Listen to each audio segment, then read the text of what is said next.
This story begins on July 14th of 2018. It was supposed to be a beautiful day for me. Um, Around 12:30 that day, my youngest son called me from Buena Vista. He was in the correctional center there, and we talked about normal stuff and talked about wanting to get married and have a couple more children. And we talked about the Broncos too, because that was getting close to the preseason back in happier times. And so this is 12:30 or so, and later that day I went to officiate a wedding for a dear lady, Linda, who worked for me for over a decade and who was dying of stage 4 lung cancer. On that hot 95-degree July day, while I'm performing a wedding ceremony, my youngest son had been killed. That was bad enough. That day I had to call family and everyone else to talk about it. An equally bad day was the next day, because I had to tell a 15-year-old boy, my grandson, that his father had been killed. And I was a mess.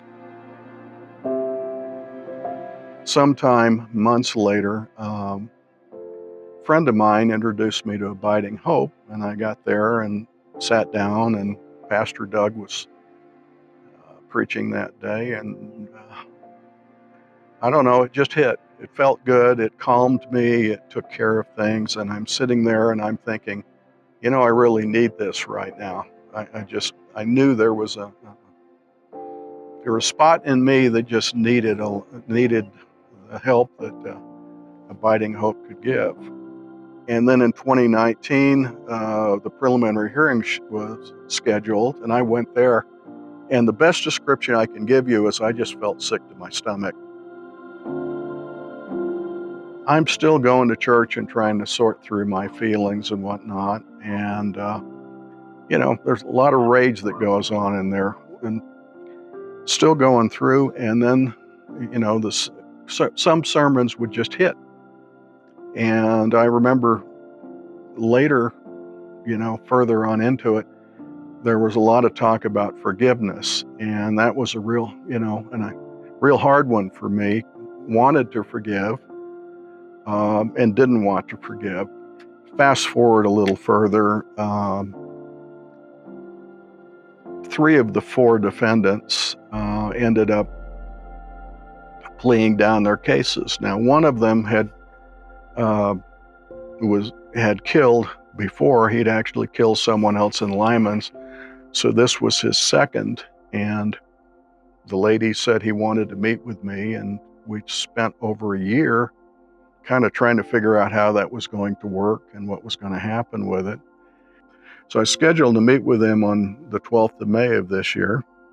And the very day before, I get a letter from Pastor Julie, and it talks about that I was on the prayer list, and that they'd actually set aside a day to make sure that a whole bunch of people prayed for me, and it just hit me right between the eyes. I mean, it really caused me to re-examine what I was doing and focus myself.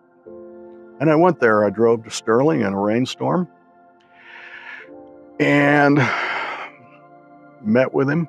And this is probably a 250-pound man who's seated 1.5 feet, 2 feet away from me, and he's manacled to the bench, and he is shaking like a leaf. He is scared to death of sitting there across the table from me. And I determined that I was going to be calm and be kind to him. And, I go back to, like I said, the story of Jesus on the cross, forgiving those that killed him, saying they didn't know what they do. Not the same here, but if he could forgive, I had to at least go ahead and move a little that way too. And I did. And I wanted to hate him, and I just could not do it. So whatever Pastor Julie and the rest of those folks did, it stuck and it worked. So that's God's work. Wasn't me. It's just a bunch of people praying for me and helping me. I think I'm a better person for it, and I'm grateful for the good people at Abiding Hope. And it's not just the folks that work there, it's the kind people that I see and the kindness that I see when I go to church on a Sunday morning. I see the people holding and loving those little babies, and being there and being kind to folks they don't even know. And in these difficult times, and we all know what's in the news today, it's sure good to sit there and have a comforting place to be where the good Lord can do good work for us.